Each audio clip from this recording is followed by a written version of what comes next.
بسم اللہ الرحمن الرحیم۔ السلام علیکم، میں ہوں آپ کا میزبان ساجد گوندل۔ آج 12 مئی ہے، سال 2022۔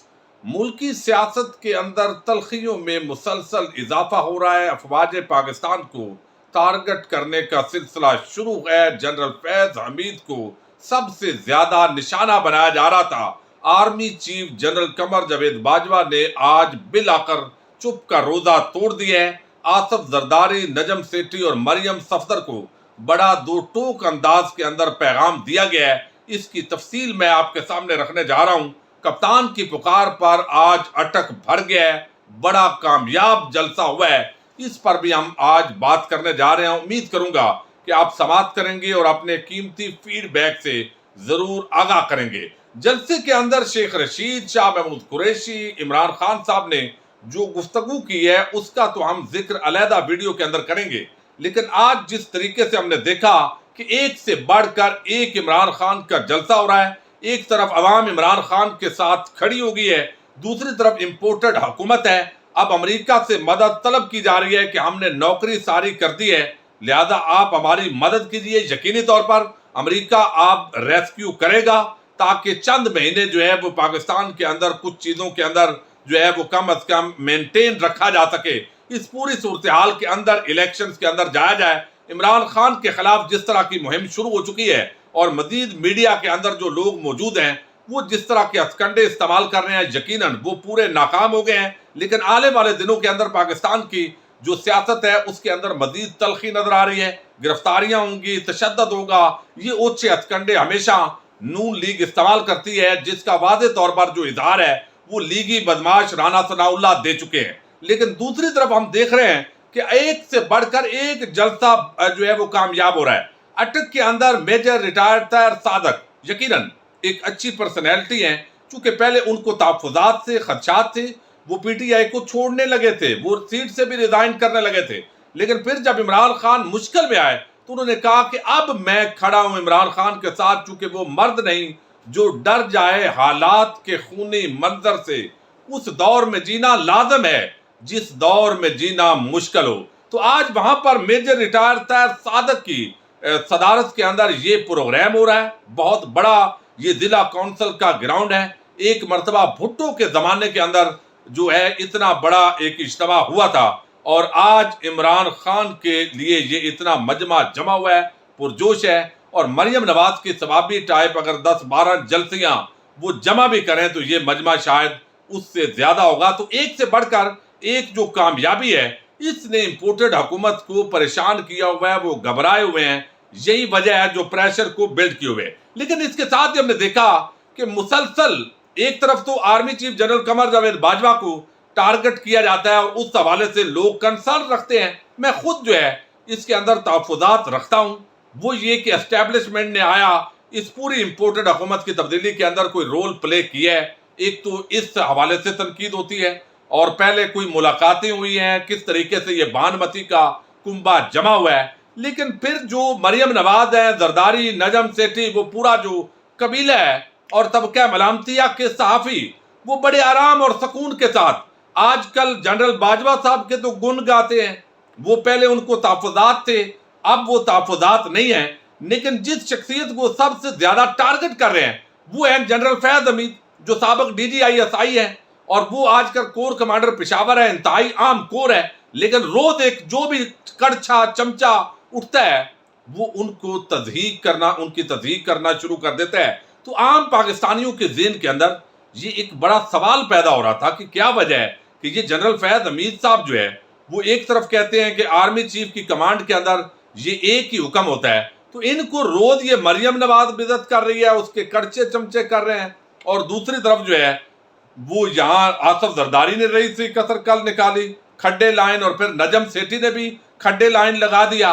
تو یہ جو سلسلہ شروع ہوا اس پر جنرل باجوہ صاحب پر، D G I S P R اور جو ہائی کمان ہے اس پر بڑی تنقید ہو رہی تھی۔ آج بالآخر army chief general Qamar Javed Bajwa نے کہا ہے کہ چپ کا روزہ توڑیے اور اس کا جواب ضرور دیجیے، ورنہ ہماری تو بڑی ساکھ خراب ہو رہی ہے یقینی طور پر۔ تو پھر D G I S P R نے ان تمام جو قبیلہ ہے اس کے لیے ایک پیغام جاری کیا، اور پھر ایک آج بڑی عام انہوں نے باتیں کی ہے، وہ آپ کے سامنے ساری باتیں رکھنا انتہائی ضروری ہے۔ پہلے میں آپ کے سامنے پریس ریلیز رکھتا ہوں DGISPR کی۔ وہ کہتے ہیں پشاور کور پاکستان آرمی کی ایک ممتاز فارمیشن ہے، یعنی یہاں پر وہ کہتے ہیں پشاور کور دو دہائیوں سے دہشت گردی کے خلاف قومی جنگ میں ہراول دستے کا کردار ادا کر رہی ہے۔ اس عام کور کی قیادت ہمیشہ بہترین پروفیشنل ہاتھوں میں سونپی گئی ہے۔ پشاور کور کمانڈر کے حوالے سے عام سینئر سیاستدانوں کے حالیہ بیانات انتہائی نامناسب ہے۔ کتنا اچھا ہوتا اگر DGISPR ان کو علم بھی ہے کہ یہ کون ہے، یہ مریم صفدر ہے، یہ آصف زرداری ہے، یہ نجم سیٹھی ہے، چاند ایک ان کے دوسرے لوگ ہیں، ان کا نام لے لیا جاتا تو زبردست ہو جاتا، تاکہ ان کو پتہ ہوتا کہ یہ ہمارے لیے ہو رہا ہے۔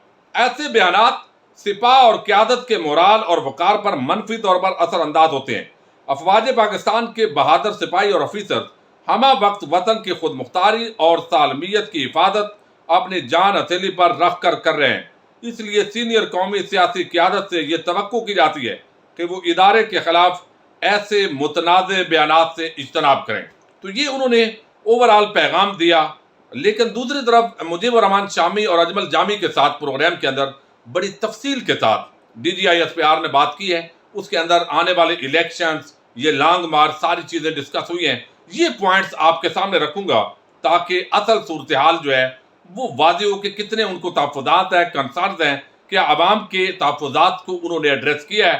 اب DGISPR کہتے ہیں کہ پاکستان کی عوام اپنی مسلح افواج سے محبت کرتے ہیں، اس میں کوئی شک نہیں ہے۔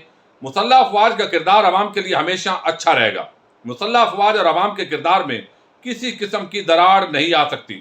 پچھلے چند دنوں میں تمام سیاسی جماعتوں کی لیڈرشپ نے مسلح افواج کی لیڈرشپ کے خلاف بیانات دیے، بار بار درخواست کی ہے مسلح افواج کو سیاسی گفتگو سے باہر رکھیں۔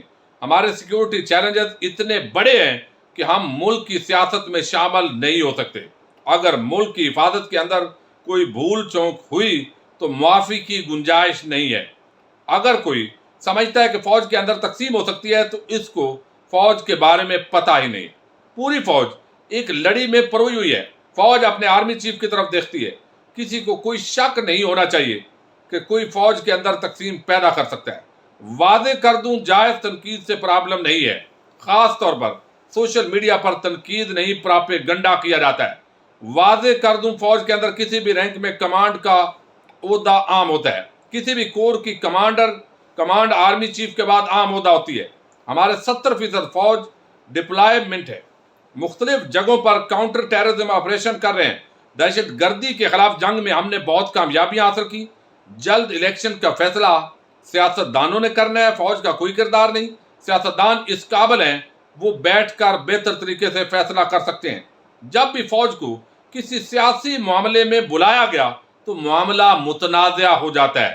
سیاستدان الیکشن کا فیصلہ بیٹھ کر سکتے ہیں۔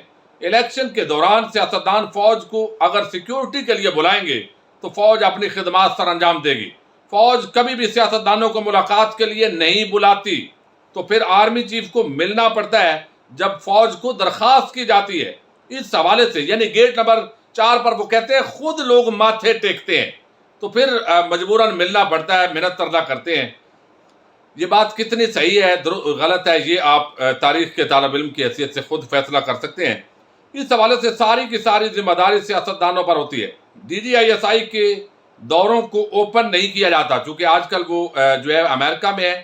یہ بھی چونکہ افواہیں ہیں کہ لندن کے اندر ان کی مفرور اشتہاری نواز شریف سے ملاقات ہوئی ہے، اس کا کوئی رد آنا چاہیے تھا۔ DGISI کے دورے بیک گراؤنڈ چلتے رہتے ہیں۔ تمام ممالک کے انٹیلیجنس چیف کے ساتھ ملاقات اور انٹیلیجنس شیئرنگ ہوتی ہے۔ ایسے معاملات میں کوئی ابہام پیدا نہیں کرنا چاہیے۔ ہمارے افیسر جوان سوسائٹی سے کٹ ہو کر جب افواہیں اور ادارے کے بارے غلط بات چیت ہو تو ان تک بھی پہنچتی ہے۔ اس طرح کے بیانات سے ادارے کا مورال متاثر ہوتا ہے۔ افیسر اور جوان ایک ہیں۔ ہماری لیڈرشپ کا معیار بہت اعلیٰ ہے۔ ہمارے جوانوں کو اپنے آرمی چیف کمانڈر پر پورا یقین ہے۔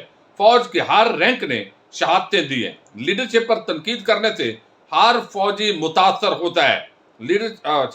فوج کا centre of gravity army chief ہوتا ہے۔ بلا وجہ آرمی چیف کی عہدے پر تنقید کی نیگیٹو اثرات ہوتے ہیں۔ بار بار کہتے ہیں فوج کو سیاست سے دور رکھیں، تو یہ بڑا ایک واضح جو ہے